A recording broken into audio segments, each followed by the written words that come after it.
হতাশ কথাটা বলা একটু বেশি হবে, পেসিমিস্টিক লাগবে। আমি খুব ক্ষুব্ধ এবং আমার মানে ঘনিষ্ঠ জনদের মধ্যে যারা আছেন, যারা তাদের কাছ থেকে শিখেছে এবং সহভাই, তার একটা পবিত্র ক্ষোভ ছিল, তিনি ক্ষোভ খুব সুন্দর করে প্রকাশ করতে পারেন। আমার সেই ক্ষমতা নেই, সলিমুল্লাহ পারেন, ফলে তিনি নিশ্চয়ই সেটা প্রকাশ করবেন। কিন্তু কিছু কিছু কথা মাথার মধ্যে আছে যেগুলো আমি কিছু বলতে চাই। এখানে যেহেতু শিল্পী সমাজ আপনারা আছেন, যারা ছবি করেন, ছবি আঁকেন, থিয়েটার করেন, সিনেমা করেন বা লেখেন আমার মতো কেউ, আমরা তো একই পথে যাচ্ছি। আমাদের কাজ হচ্ছে মানুষের অব্যক্ত বা বাসনাকে প্রকাশ করা, ভাষা দেওয়া। সেটা ব্যক্তি হতে পারে, বর্ণের হতে পারে, শ্রেণীর হতে পারে, লিঙ্গের হতে পারে। হ্যাঁ, তো বাসনা বললাম, বেদনাও বলতে পারতাম, বেদনাও বলা যায়, সংবেদনাও বলা যায়।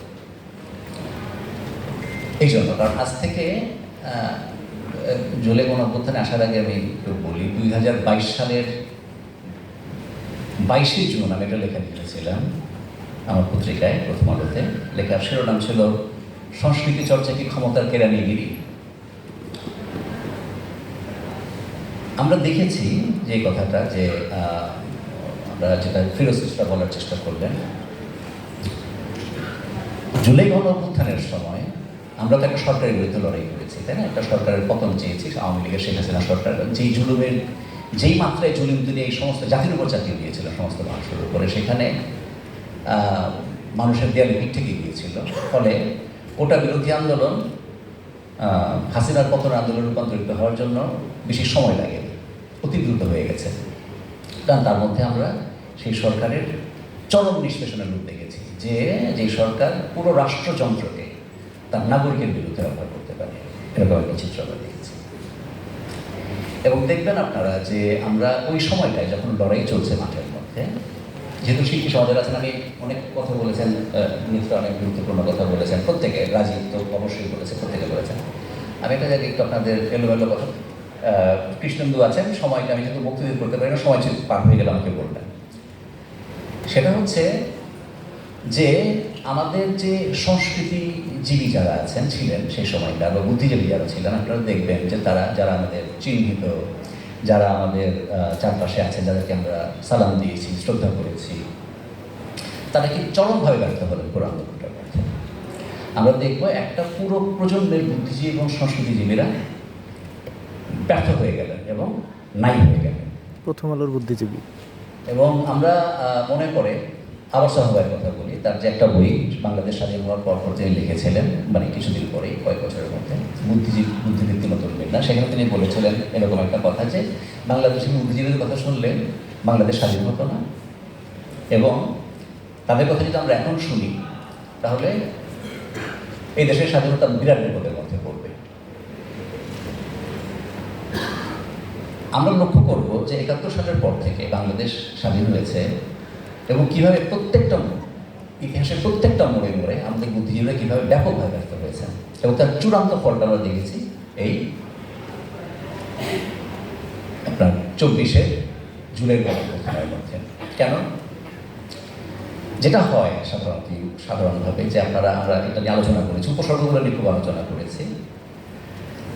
শেখ হাসিনা সরকার বা যে কোনো ফ্যাসিস্ট সরকার, যে কোনো যারা ক্ষমতা পুঁথিগত করে, তারা একদিকে তো রাষ্ট্রযন্ত্র ব্যবহার করে, তাদের বড় একটা যন্ত্র হিসেবে কাজ করে বুদ্ধিজীবীরা এবং সংস্কৃতিজীবীরা। কাউকে ভয়চুপ করানো হয়, আর একটা বড় অংশ জুটে যায় যারা নাকি ক্ষমতাকে কেন্দ্রীভূত করতে, তারা ওই সরকারকে সহযোগিতা করতে থাকে, বয়ান তৈরি করতে থাকে, এবং এটা আমরা দেখেছি। এবং বয়ান তৈরি করে তারা ক্ষান্ত হয়নি, তারা এই বয়ান তৈরি করতে করতে এই বাংলাদেশের মধ্যে কি ব্যাপক বিপদ তৈরি করেছেন। তারা আমাদের ইতিহাসের একটা একমাত্রিক ব্যাখ্যা তৈরি করেছেন, এবং শেখ হাসিনা ফ্যাসিজম তৈরি করার যে বয়ানটা, সেটা তৈরি করেছেন এক নেতা, এক দেশ, বঙ্গবন্ধু বাংলাদেশ। আমরা এক নেতার দেশ দেখেছি, আমরা ইতিহাসের তার কোনো নেতা নেই সেটা দেখেছি, এবং একটা দল দেখেছি, এবং এভাবে করে বয়ান তৈরি, মুক্তিযুদ্ধকে কীভাবে করে এমন একটি বেদিতে রূপান্তরিত করা যায়, যার মধ্যে শেখ হাসিনার প্রস্তর মূর্তি স্থাপন করা যায়, অক্ষর প্রস্তর মূর্তি, সেটা তারা কাজ করেছেন। এবং শেখ হাসিনা যখন সমস্ত জনসাধারণকে দাসী পরিণত করার চেষ্টা করছিল, সংস্কৃতিজীবীরা, আমাদের সংস্কৃতিজীবীরা এবং বুদ্ধিজীবীরা সেই প্রক্রিয়ায় ব্যাপকভাবে সহযোগিতা করেছেন, তারা মিস্ত্রির মতো কাজ করেছেন সেখানে।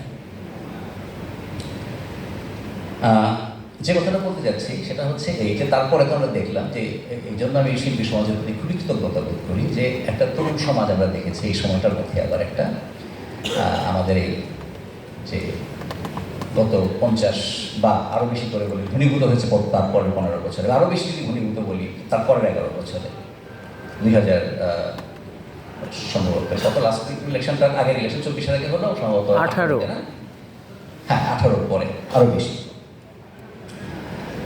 তো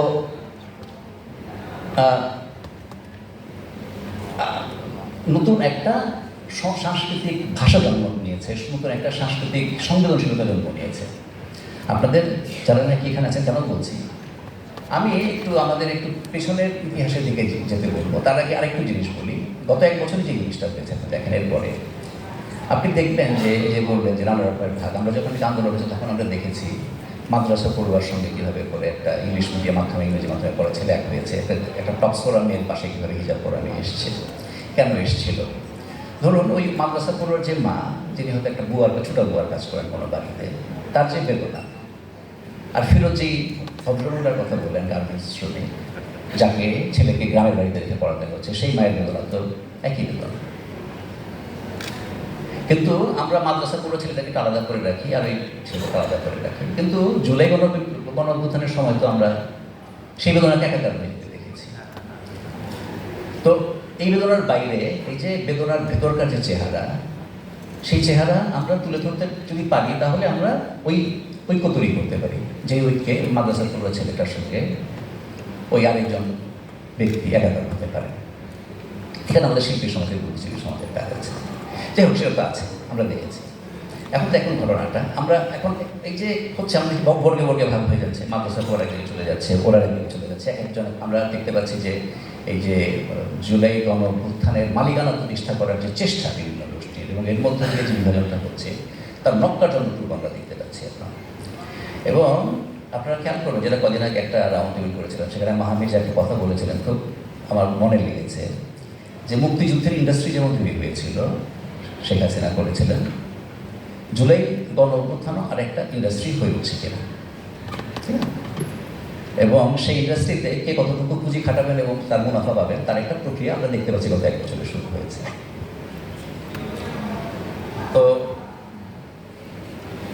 এমনিতে আমরা তো একটা দরিদ্র দেশ, দরিদ্র মানুষের দেশ, যে দেশে প্রকৃতির ঝাপটায় আমাদের মানুষ হাজার হাজার বছর ধরে মানে কোনো রকমের লড়াই করে বেঁচেছিলেন এবং তারা নিজেদের ভাগ্য অন্বেষণ করেছেন। না, মিথ্যা কথা। এই ভারতবর্ষের মধ্যে সবচেয়ে পাণ্ডবরচিত অঞ্চল, এবং এর মধ্যে আপনি দেখবেন এই দরিদ্র দেশের মানুষের রাষ্ট্র স্থাপন করেছে মুক্তিযুদ্ধের মধ্য দিয়ে, এবং বাংলাদেশের যে উদ্ভব মুক্তিযুদ্ধের মধ্য দিয়ে, এটা একটা অসাধারণ ঘটনা। এটা আমরা অনেকে বুঝতে পারি না, কারণ আমরা এখনো পর্যন্ত বাংলাদেশের উদ্ভবটাকে বৃহত্তর ভারতবর্ষের ন্যারেটিভ, তার মধ্যে তার ব্যাখ্যা বোঝার চেষ্টা করি। ভারত করে এটা, ভারত করবে তার স্বার্থে, কিন্তু আপনারা দেখবেন যে আমরাও করি।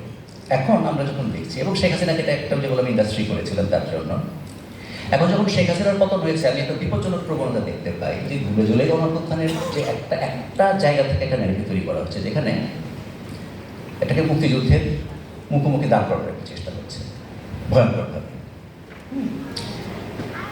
কিন্তু আপনি যদি একটু ইতিহাসের দিকে তাকান, আমাদের এখানকার এই 52, 69, 71, 90, 24 যাই বলুন, আপনারা দেখবেন মানে একটু তুলনা করলে আমাদের সুবিধা হবে। আমি যদি পশ্চিমবঙ্গের সঙ্গে পূর্ববঙ্গের তুলনা করি,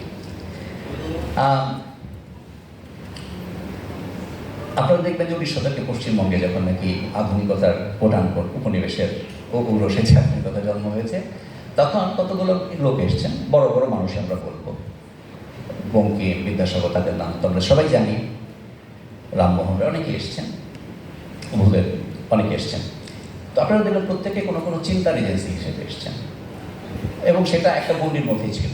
ভারতের যে আমল বা পশ্চিমবঙ্গের বা বাঙালি হিন্দু সমাজের একটা ব্যাপক যে তারা বদল করতে পেরেছেন, তারা মধ্যবিত্ত সমাজের মধ্যে একটা বড় আলোড়ন তৈরি করেছিলেন। মুসলমান সমাজ তো বাইরে ছিল, সে ব্রহ্মপ্রসঙ্গ। কিন্তু দেখবেন যে প্রতি বছর আপনি দেখবেন যে কলকাতাতে, পশ্চিমবঙ্গে এদের উপরে কিছু না কিছু বই বেরোচ্ছে, কারণ তারা নতুন ইতিহাস ইভলভ করে, ইতিহাস বদলায়, সেইটার সঙ্গে তারা তাদেরকে যোগসূত্র রচনা করার চেষ্টা করেন, তারা একটা ইন্টেলেকচুয়াল ডিসকোর্স তৈরি করার চেষ্টা করেন তাদেরকে। এটা কিন্তু বাংলাদেশের দিকে আপনি তাকান, আমরা বলছি আপনাদের বুদ্ধিজীবীদের কথা, বাংলাদেশে 52-র ঘটনা বলেন, 69-এর ঘটনা বলেন, 71-এর ঘটনা বলেন, 24-এর ঘটনা বলেন, 90-এর ঘটনা বলেন, প্রত্যেকটা ঘটনার মধ্য দিয়ে আমরা কিন্তু ইতিহাস বদলে দিয়েছি। অ্যাবসলিউটলি। ওই ভদ্রলোকেরা কিন্তু ইতিহাস বদলাননি, তারা বদলে চিন্তার জিনিস নিয়ে এসেছিলেন। আমরা ইতিহাস বলতে ফেলেছি, কারণ মানুষ প্রত্যেকটা ক্ষেত্রে মানুষই নায়ক আমাদের এখানে। নেতার চেয়ে জনতাই বড়, যদি আমরা পরে আবার নেতাকে অ্যাট্রিবিউট করেছি পুরো জিনিসটা। 71-এর ঘটনা বলেন, 71-এর ঘটনা বলেন, আমরা হয়তো এক নেতাকে বা অন্য কোনো নেতাকে পুরো জিনিসটা অ্যাট্রিবিউট করি, তার উপরে চাপাই, কিন্তু সেটাতে জনতাই নায়ক।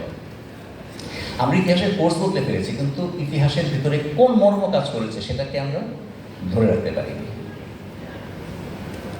আমরা এখনো পর্যন্ত এই ক্ষেত্রে প্রচণ্ড পরজীবিতার পরিচয় দিচ্ছি, এই বুদ্ধিবৃত্তিক চর্চার ক্ষেত্রে, সংস্কৃতি চর্চার ক্ষেত্রে। এটা হচ্ছে আমাদের বড় সমস্যা। আমরা ঘটনা ঘটিয়ে ফেলি, কিন্তু ঘটনার ভিতরে যে স্বপ্নগুলো থাকে এবং আমরা যেই বদলের স্বপ্ন দেখি রাষ্ট্রের মধ্যে, সমাজের মধ্যে, মানুষের মধ্যে, সেটাকে আমরা ধরে রাখতে পারি না। আমি ব্যক্তিগতভাবে মনে করি যে জুলাই গণঅভ্যুত্থানের আগে বাংলাদেশের থেকে যাওয়া কঠিন, কিন্তু এটাও সত্যি যে অনেক কিছু ঠিক হতে তো শুরু করেছে। এবং যদি সত্যি সত্যি আমাদের দায়বদ্ধতা থাকে, আমরা যদি মনে করি যে ওই রক্ত আমার ভাইয়ের, আমার বোনের, এবং ওই রক্তের সঙ্গে আমার রক্ত মিশে আছে এবং আমার মধ্যে সেই রক্ত প্রবাহিত হচ্ছে, তাহলে আমাদের সংস্কৃতিজীবী হিসেবে যারা আমরা মানুষের বেদনা ভাষা দিতে চাই, আমাদের কর্তব্য আছে। আমরা যেন উদযাপনে শেষ না করি। আমি মনে করি যে আমাদের কাছে প্রশ্নগুলো তকবে থাকুক, আমরা এগুলো নিয়ে থাকি। যেমন আমি উদাহরণ দিয়ে বলি, যেমন বলছিলাম যে মুখোমুখি কথা যেহেতু বললাম, আমি মনে করি মুক্তিযুদ্ধটাকে আমাদের নতুন করে উপলব্ধি করা দরকার, নতুন আলোয়। আমাদের বুঝতে হবে শেখ হাসিনাকে আমরা ফেলে দিয়েছি এই কারণে নয় যে সে মুক্তিযুদ্ধের কথা বলেছে, আমরা জানি মুক্তিযুদ্ধের কথা সে কেন বলেছে। হ্যাঁ, তার ক্ষমতা কুক্ষিগতা করার জন্য একটা ইতিহাস তৈরি করেছে, এবং সেই বয়ান একটা জনযুদ্ধের বয়ান না হয়ে একটা ব্যক্তির বয়ানে পরিণত হয়েছে, ইতিহাসের বয়ানে পরিণত হয়েছে। কারণ মুক্তিযুদ্ধ আমাদের সেই জিনিস যা একটা দরিদ্র মানুষের রাষ্ট্র, এই বৃহত্তর ভূখণ্ডের মধ্যে একটা রাষ্ট্র স্থাপন করার জন্য তার যে ব্যাপক শক্তিমত্তার প্রকাশ, তার নিষ্ঠুর শক্তির বিরুদ্ধে তার একটা প্রবল প্রকাশ এর মধ্যে ঘটেছে। এবং এটা হচ্ছে একটা ঘটনা, যে ঘটনার মধ্যে আমি দেখি যে মানুষের যেগুলো মানুষ যখন পশ্চিম থেকে, তো আমরা অনেকগুলো ভাবনা পেয়েছি, গণতন্ত্রের ধারণা বলি বা অসাম্প্রদায়িকতার ধারণা বলি, বা যেগুলো আমরা বলি যে মৌলিক অধিকারের যে ধারণা, একটা রাষ্ট্রের মধ্যে নাগরিক যে মৌলিক অধিকারগুলো পাবে, এগুলোর জন্য তো ইউরোপকে রক্তপাত করতে হয়েছে চিন্তার মধ্যে এবং রাজপথে।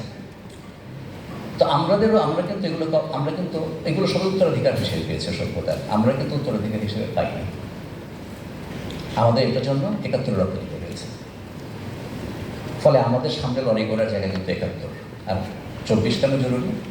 কারণ এই যে বারবার যে ভুলুণ্ঠিত হয়েছে, এটাকে আমাদের রাষ্ট্র, আমাদের সরকার, এটাকে আমাদের সরকার যে একের পরে প্রত্যেকটি সরকার যে এটাকে পদাঘাত করে ভেঙে দেওয়ার চেষ্টা করেছে। 90 এবং 24 হচ্ছে সেগুলো রিমাইন্ডার। কিন্তু তুমি ইতিহাসের দিকে তাকাও এবং তুমি দেখো তোমার স্বপ্ন যা তুমি ব্যক্ত করেছিলে ইতিহাসের মধ্যে, তুমি সেটা ফেলে এসেছিলে। এবং আমাদের কাজ হচ্ছে, আপনারা যারা আছেন তাদের কাজ হচ্ছে সেই স্বপ্নটাকে ধরে রাখা।